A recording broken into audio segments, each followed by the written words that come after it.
All right, this morning during the education hour, we are going to be continuing our conversation about teen mental health.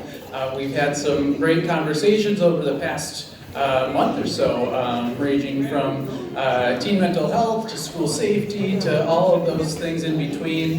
And so we are so lucky this morning to be joined by Sandy Mortensen. Sandy is a former school counselor in the Bloomington School District. And is currently a therapist at a private practice. And so she has a great deal of experience in this subject, and we are so glad to have her here. Could we give a warm welcome to Sandy, please?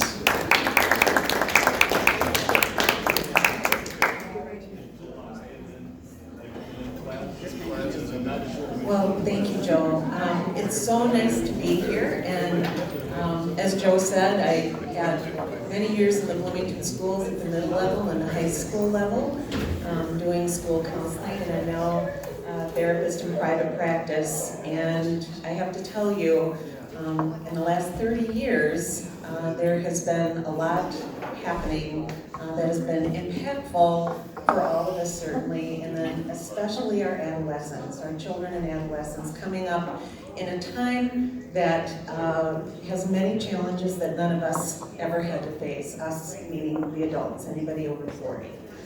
So today, my goal here in being with you is to take off from the discussion that you had with Joe and the statistics and sharing that Joe gave you in his presentation, and my hope is that I can give you some comfortability in talking as you need to with people who you love in your life who may be experiencing emotional challenges, and also some tools to use that will be helpful maybe as a starting point. So again, my goal is that everybody walks out of here today feeling a little more empowered and having some tools to use to have meaningful discussions and interactions with children and adolescents who are experiencing challenges. So just a quick recap of some of the points that came through with the presentation and discussion with Joe. The CDC report that adolescent girls are reporting record levels of sadness, violence, self-harm, and suicidal behaviors. And as someone who has been in the school system, working with children ages 11 to 18, I have experienced intervening and supporting a lot of students and families going through these issues. There's been an increase in sexual violence among teens. Our LGBTQ plus teens are at very high risk of both violence and mental health concerns. And reports of teens considering suicide and attempting suicide has increased. So the key takeaway from the data that Joe shared, what I took away from that and what I've seen in my practice, is that mental health is declining among the teens. Another key takeaway, and what I see, feelings and emotional thoughts are flowing through our minds all of the time. Isn't that true? Our minds are busy places, aren't they? There's always something going. So if we can frame it up that our feelings are just visitors, we can understand that they'll be with us for a while and then they'll move on. So happiness and excitement, sadness, fear, and anger, everything is temporary, okay? Next, I'm going to invite us to consider talking with kids about well-being rather than talking about happiness. Because from a mental health perspective, understanding that emotions come and go during the course of a day, many of them, it's often more helpful to look at well-being rather than happiness when we talk about our mental health. Well-being is a state of contentment in life and a general state of contentment in life in the way that things are. So when we talk about well-being, rather than using words like happiness, we talk about being fulfilled, at ease, satisfied, at peace, And when I'm talking with children about this, and teenagers and adult clients as well, I like to use this motion because I consider well-being in here. Okay, so when we're at peace, when we're satisfied, when we're feeling fulfilled, it's here. Happiness, on the other hand, is a temporary emotion, often grounded in things that are happening externally. So, anybody who's ever gotten an A+ on an assignment, a paper, a test, whoa, happiness, right? That is a good feeling. And when I'm talking with teens, I don't say, ignore that, it's gonna go away. I say, savor that. Take that piece, take that came to you or that you earned, and savor it. Let yourself really feel it and understand that it's going to be replaced by something else soon. But hold on to what it is. It might be winning a game. Isn't that a great feeling? You come together as a group, as a team, and that collective success that you have, that's happiness. And that's a really, really good feeling. Savor that. Hold on to that as you can, knowing that at some point the team is going to lose again. Because that's what happens, right? That's normal. It's part of life. But it doesn't mean that you ignore the good that happens. Or when you get invited to the cool party, yay. Be happy about it. Go and enjoy the party, knowing that there'll be a day when a party happens that you won't be invited to, and that's okay too. That'll come and go. So this is point number 3. In talking with teens about well-being versus happiness, we're going to look at well-being as consistent, long-term, and grounded in our actions. And that's critical. Because we have agency, we have control over our well-being. And that's part of what our exercise is going to be today, is teaching children how to be in charge of their own well-being and how to take actions on their own behalf to establish and nurture that well-being, and how we can be their guides and supports in doing so. Okay? So, being grounded in our actions is one of the most hopeful things that I can share with you today. Again, because we have agency, all of us. And again, understanding with a light note in my voice that happiness will come and go. Because it does. So fostering well-being. I've got a little handout, and this is for you. This is your prompt for you to use should you choose to have this discussion with a teenager. Because, and teenagers in the room, talk back to me if you want, because you are the experts. But teenagers often ask why. I don't know if you've had that experience where they say, why? What? Okay? And that's an important and developmentally appropriate thing to ask. Why? And here are your answers. The exercise I'm going to have you do, and then I'm going to invite you to do with anybody you care about, and certainly the teens in your life, is an exploration of your values. And it's a good starting point because what you're doing is you're identifying what really matters to you. And that is the core of this, right? If you can stay grounded in what really matters to you, the things that are happening out here are diffused. They're filtered. You have a place to measure this by. And it's developing this piece that gives you that power. So when they ask why, you can say, when you connect with what's most important to you, call that your values, you will more effectively filter the outside messages that you receive. You'll be able to say, does this fit with me? How much should this really matter? It gives them something to measure it by. It takes what is society will amplify, and they can turn it down to where it's appropriate and fits for them. Second one, when you make choices to act on what's most important to you, you'll be moving in positive ways as you respond to the outside stressors in your life. Lots of words, you'll use your own words with this. But in a nutshell, what we're going to encourage our teens to do is to, number one, identify what's most important to them, and then number two, act on it. Because when you act on things that matter to you, it's like putting money in the bank. It solidifies that internal peace, that internal voice that says, I have control, I have agency, I can make choices on my own behalf, regardless of what's happening out here. And the more often you do it, the more you have in the bank.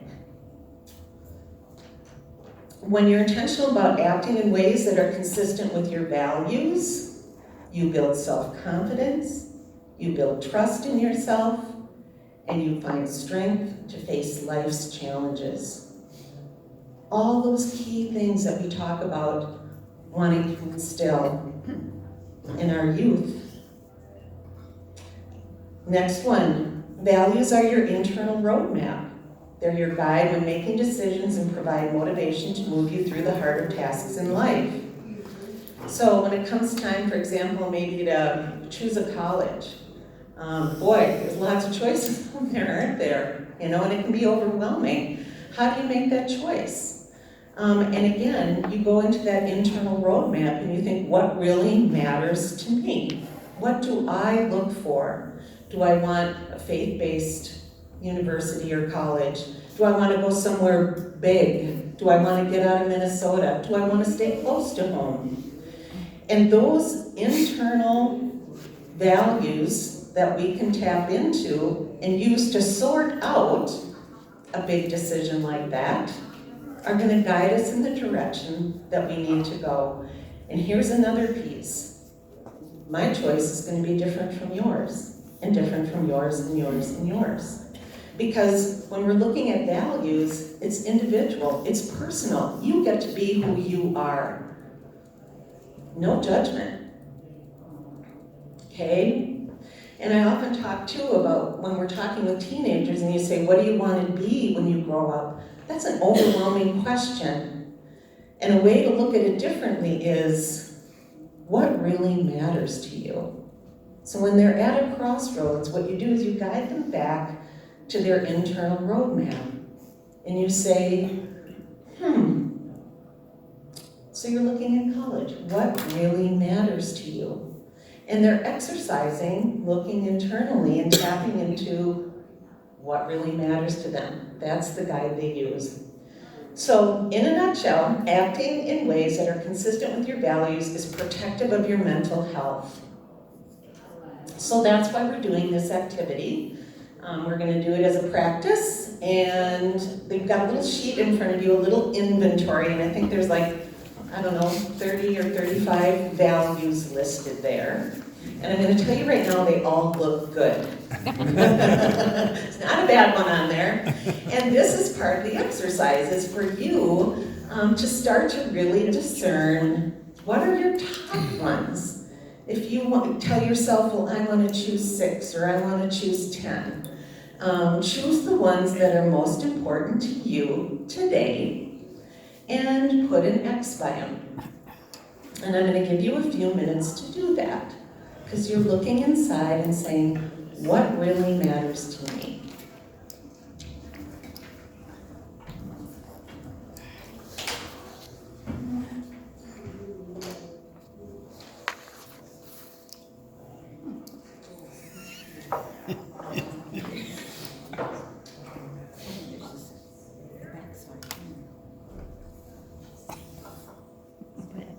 I did this with my husband the other day, and I was surprised with what he came up with.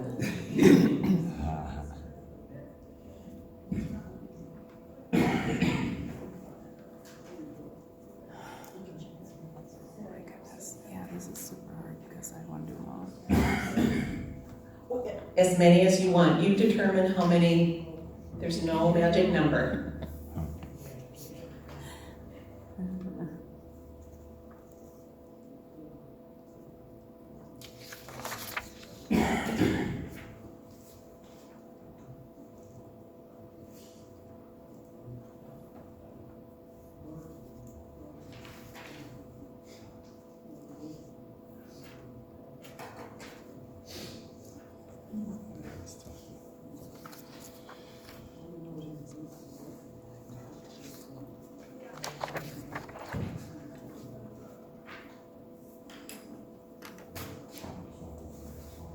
Yep. Can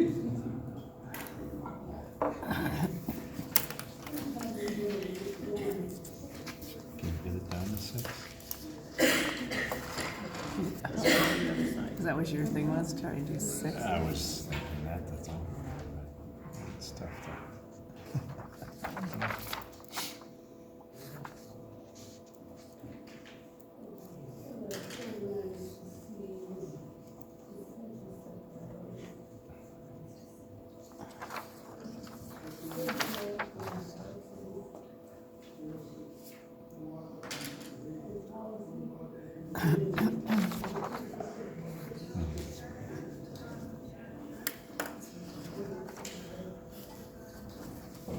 They all sound good, but there are certain ones that you just say, nah, not me. Okay.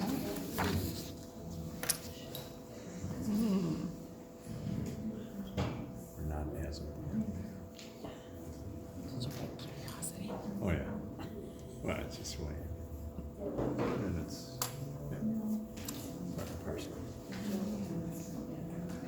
Okay, take about another minute or so.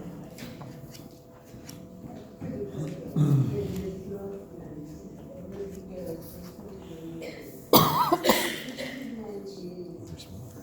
Just the backside.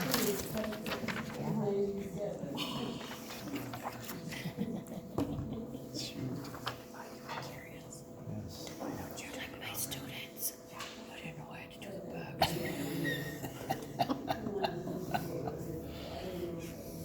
You didn't hear me when I said there was a backside. All right, everybody, so next step, what I'd like you to do is choose one or two of the things that you put an X by and share it with your table partners. And the reason that we're doing this, and is something that you can do with anybody that you would choose to pair with, whether a teen or a partner or a friend, is that connection, authentic connection, is a protective factor for our mental health. So when we can authentically share in safe and vulnerable ways with other people, it fills this part up, okay? And so choose one that you're comfortable sharing, or two, and share with the people at your table a couple of your values. What matters to you? And I'll give you a few minutes to talk. The next important step, and what we'll invite people who we care about to do, is to take action on what matters to you. Because again, that's like putting money in the bank. That's where you build trust with yourself. That's what builds self-confidence, self-esteem. When we act in ways that are consistent with what's most important to us, we won't go wrong. It doesn't mean that challenges won't come our way, and we won't make mistakes and take detours on the road of life. But when you're true to yourself and you act from this spot, you're going to continue going in the right direction, okay? And when I'm talking with teenagers about this, and well, actually adults too, one of the most important things with this is you don't make the action too big. Because it's the small, consistent things that we're able to do that build up themselves and stay in here. So take a look at what you wrote down, what matters to you, and think of one thing that you can do today, one small thing. So if it's kindness, maybe you'll hold the door for somebody who's leaving today. Or maybe you'll help a younger sibling with their homework this afternoon for 10 minutes, no longer. Okay? Make it small and manageable. And as you do it, acknowledge to yourself, I'm doing something that matters to me. It goes in the bank. So write something down, something you'll commit to today.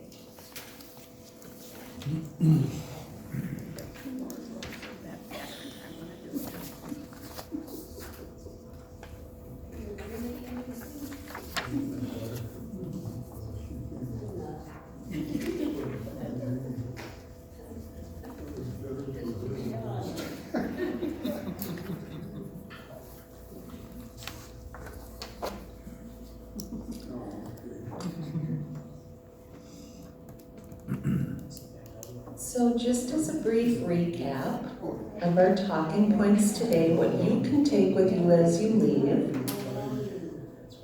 When you're talking with teens who are experiencing challenging emotions, remind them that all people experience a full range of emotions. Remind them that emotions are temporary. They'll always come and go. And be sure to savor and take in those moments, those experiences that are positive. Invite them to get grounded in what matters to them. You can use this sheet. If you know the person you're talking to well, remind them how you see them, who they are. Let them talk about that. And then finally, explore ways that they can act on what matters to them and remind them it doesn't need to be big.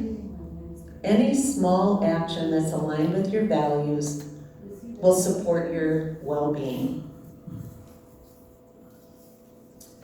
There's also an important component to talk about, and that is when to seek outside help. And I'm happy that there are some teens in here today because maybe you can be the experts and help me on this. So who's the first one that finds out when a teen or a friend is in distress? Who do they tell first? They come to me, the school counselor? No, Who do they come to? they're friends. Friends. They go to their friends.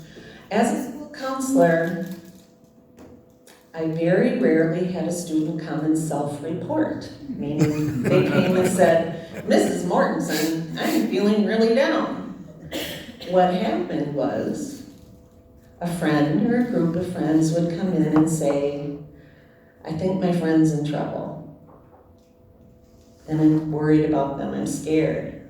And I promised them I wouldn't say anything, but here I am and I'm really worried. You're not gonna tell them I came in here, are you? And I'm gonna tell you, teens in the room, for the hundreds and hundreds and hundreds of times that this happened during the course of my career, I never had one person lose a friend over coming to me. That's the big concern. I don't want to tell an adult because I'll lose my friend. When you tell an adult, you open up the door for your friend to get help. You know it's outside of your scope. It's outside of what you're trained to do. Okay, and if you're authentically worried, you come and let an adult know. Teacher, the counselor, if you're friends with the family, a parent. And then I'm gonna ask another question. When kids came to me and said, oh yeah, I am harming myself, I'm cutting myself, or I feel suicidal, but don't tell my mom. Okay, they're really afraid of their parents finding out. What are they afraid of? What are they afraid is gonna happen if I call home? What are their parents gonna do? Reject. Punishment. I'm gonna be in trouble. I'm gonna be in trouble. You can't tell them. And I'm gonna tell you again, teens, 100% of the time, the hundreds of calls I made through the years, no teen ever got in trouble. And that's why you tell an adult who can help your parents manage their feelings around what's happening too. Because as an adult who loves you, it's scary to find out you're in that kind of distress. And what they need from another adult is direction on how to help. And that's what someone like your school counselor, a therapist, a school social worker, your pastors, that's what we're trained to do, is to support your parents in supporting you. So please know, again, I've got good personal data I'm sharing with you. It comes out okay. It really does. That's where it starts. That's where you get relief. Okay, if you can put it in the hands of people who can effectively help you. Okay? So these are kind of some of the key things to be aware of in looking for outside help. Feelings of sadness or hopelessness, and they're persistent and present over across settings for 2 weeks. That's right from the manual. Okay, and what that means is you're feeling sad or hopeless And it's going on and on. It's not that normal cycle that we go through that we talked about earlier, where the emotions are kind of coming in and I'm happy about the grade, and then I'm bummed out that I didn't get to go to the party, and then it's happy again. What happens is, when it becomes more concerning, is those feelings of sadness are with you at home, at school. Doesn't matter how the team did, if you won or not. That those are across settings, so different places in your life, you're not feeling the normal range of emotions, that you're kind of down in that sad or hopeless place. Another warning sign when to seek help is if you're avoiding people activities that are typically enjoyed. So you just don't want to go out of the house. You don't care if you miss practice for the musical. Another key sign is grades and academic performance significantly decline. And again, I'm going to invite parents to think of, rather than getting angry, ask yourself the question, why is this happening? This is not my child. And I'm going to tell you too, your school counselors and social workers aren't just there for the students. They're there for the whole family. Okay? So as parents, they're there to support you and support you in your parenting and support your child as well. So if you have concerns about this and you don't understand why, turn to the professionals at school. Turn to the professionals here at church. They're here to help. Eating and sleeping patterns change. That means eating more or less, or sleeping more or less. Okay, just noticeable changes in those things. Mood is edgy, angry, or combative. Well, we're talking about teenagers, right? And so we're going to have that normal kind of moods that they have and that we give them permission to have because it's developmentally appropriate and okay, although not easy as parents, but it's part of growing up. But when we find that that has become more extreme or more persistent, and they aren't able to let go of their anger, or they're becoming edgy and combative in ways that they haven't before, it has to do with degree. And as a parent or someone who loves them, you'll know when that happens. You can feel it, you can see it. And if you don't, again, turn to your professionals. Get your support from your clergy. Go to your school professionals and say, wow, I'm seeing this, are you? Is this normal? Is this okay? Or is there something we should be doing here? And then if there's obviously any report of potential self-harm or suicidal ideation, we go for help right away. So some resources for you.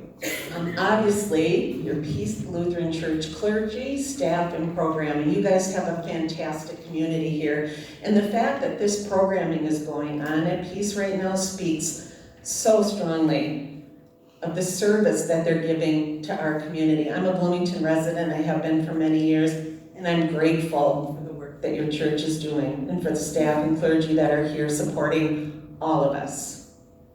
So that is a fantastic resource for everyone. Another one, as I mentioned, are your school mental health professionals, the counselors and social workers. Your physicians, your doctor. Often the pediatricians have a long track record with your family. They're a good place to turn for advice, insights, and professional help. Community mental health, therapists, treatment facilities, and then obviously in a crisis, you are always welcome in the hospital emergency department if you, anytime, day or night, if you have a concern for the safety of your child, or you can call 911. Another community resource that I'm just going to throw out to you, because this has been a fabulous training facility for so many people, and we have access to it because we're right here in the Twin Cities, and it's this Earl Bakken Center for Spirituality and Healing at the University of Minnesota. And this isn't a place where you can take a child or go yourself if you need mental health support, but it is a place where there are fabulous lecture series, very informative. There are classes you can take on spirituality, healing, and emotional well-being. So if you just want to feel better and become a more informed person, This is a fabulous resource right here at our hands. Oh dear, here we are. Questions? All right, thank you guys so much. Questions and discussion. Is there anything you're wanting to know?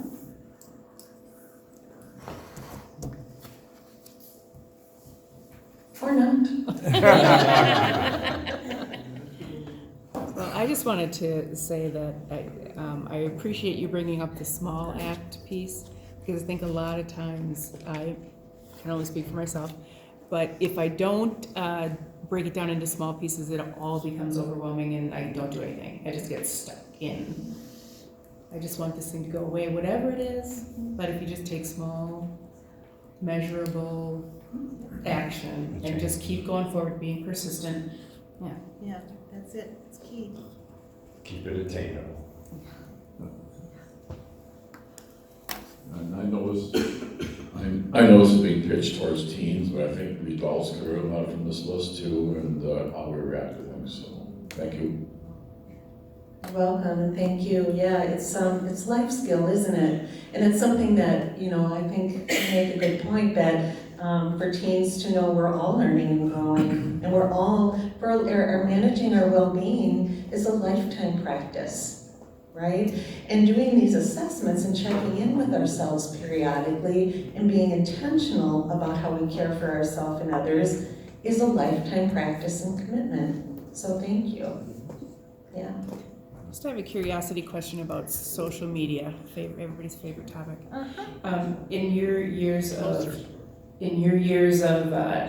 not seeing social media, I'm sure it wasn't there when you first started, and then it's there now. Is it getting better? Is it getting worse? How is it changing? Is it having more or less effect on kids?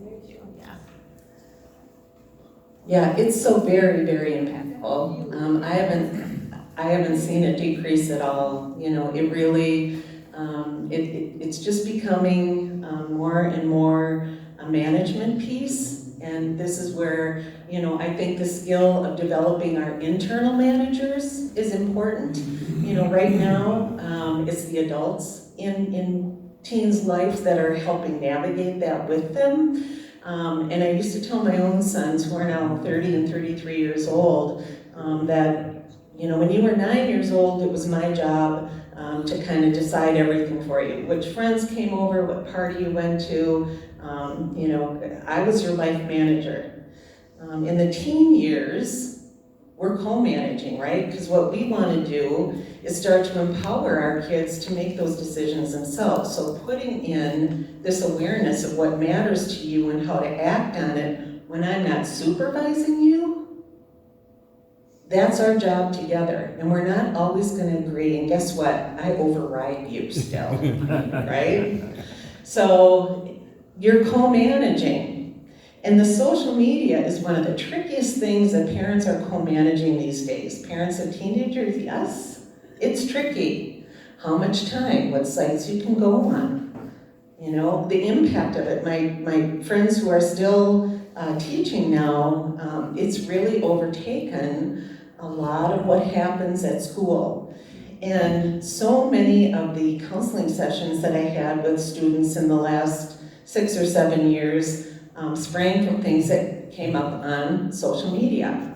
Okay, somebody would be gossiping about someone, or there'd be a leaked picture, or something would come up and there'd be a whole big flurry. And it's so impactful because, again, as I said at the beginning, unlike, when the adults here were in school, if there was a rumor that started, we had a little note that we passed, right? And if the note got leaked, or the teacher got a hold of it, well then 10 people would find out. Well, guess what? On social media, the whole school knows. And when kids come in and they say, Mrs. Mortensen, the whole school knows, they're kind of right. Because the spread is so vast and so immediate and so impactful. So social media is very powerful, and the charge parents these days with children in the teen years is really navigating that co-parenting, or pardon me, that partnership that you have, that co-management that you have, and coming to reasonable agreements and ones that you can abide by. And that's work. That's big work these days. Hats off to you, and absolutely tap into the resources here at church, tap into the resources that you have at school and in the community, and within your families. Extended families are a wonderful resource. Get that favorite aunt, get Aunt Deb over, to have the talk if you don't want to, or you don't feel that the kids are accessible to you in that way. Okay, tap into your resources. Yes, did you have a question too? I was just gonna mention that, that the access to phone 24/7, it's like, I think it's really affecting teens and young adults and even adults' sleep patterns, because the notifications come that they're happening during class too. This is my final year of teaching. But it's like getting kids to actually put their devices, I just say make them invisible to me, because it's like they're so addicted partially, and they agree with it, and we laugh about it. It's like, you guys, it's like, what if we finish early? What can we do? It's like, I actually want you to work on communicating, actually look at your neighbor and talk to them. I feel like people are forgetting how to communicate a little bit without being on their devices. It's just overwhelming sometimes. And thank you, and you make a wonderful point too, in that, your teachers are some of your strongest co-managers right now, aren't they? They're on your team, and the work that they're doing every day to manage the things that you're managing at home, it's a very good point. Connect with your teachers too. Understand what their agreements are in class. Understand that they're going to be following the rules that you want, and that you can team up with them to have them follow the rules that you want as well. Okay? So it's a whole new charge for this generation of parents and for this generation of children to navigate what this is. And again, back to the topic of today, to build this place internally so you have inside yourself and can guide yourself through what matters most to you and stay on that road. But it's an intense, and honestly, you guys, like I said earlier, we could do another session on social media. We could do a whole session on the pandemic, because one of the most unique things about the pandemic is it's one of the few times that in our whole history that everybody in the culture was impacted. So if you have a crisis or a tragedy in your life, right now, you can turn to people around you. I was just talking to Lori before the session started today about a way that she and Jim are once again supporting people in your community, because they have the bandwidth in that situation to do so. When the pandemic hit, none of us had the bandwidth, did we? We were all in the same boat. Parents were hanging on by their fingernails. Kids were displaced. Teachers, clergy, you had to figure out whole different ways to do things. All of us did. And we supported each other as best we could, but none of us had full bandwidth. It was just a fact. And our kids lived through that, and we're seeing the impact of that. That's okay. I look at it and I think, we're here. That's part of our shared history, and we can heal communally from that as well, and grow communally from that as well. That is part of our charge now, isn't it? Yes. So again, that could be a whole nother discussion, but there are these factors that have impacted our youth in ways that we didn't have to deal with as adults when we were growing up. And the intensity is so much different. Again, back to the example of the note, as opposed to spreading everything through the whole school. The intensity that children are experiencing today is very different from what we had. And I think for us as the adults in their lives to have some compassion and understanding around that is important too. That they're living in a very intense time. You're kind of heroes, teenagers. Are you? You're kind of heroes. Let's give them a round of applause. You guys are doing it. You're doing it. Okay, I think, gosh, it's a beautiful day. I see people, you know, I'm happy to stay and talk. How about that? I'll let everybody go, and if you have other questions you want to ask me, please do. This has been wonderful. Thank you. I appreciate being here.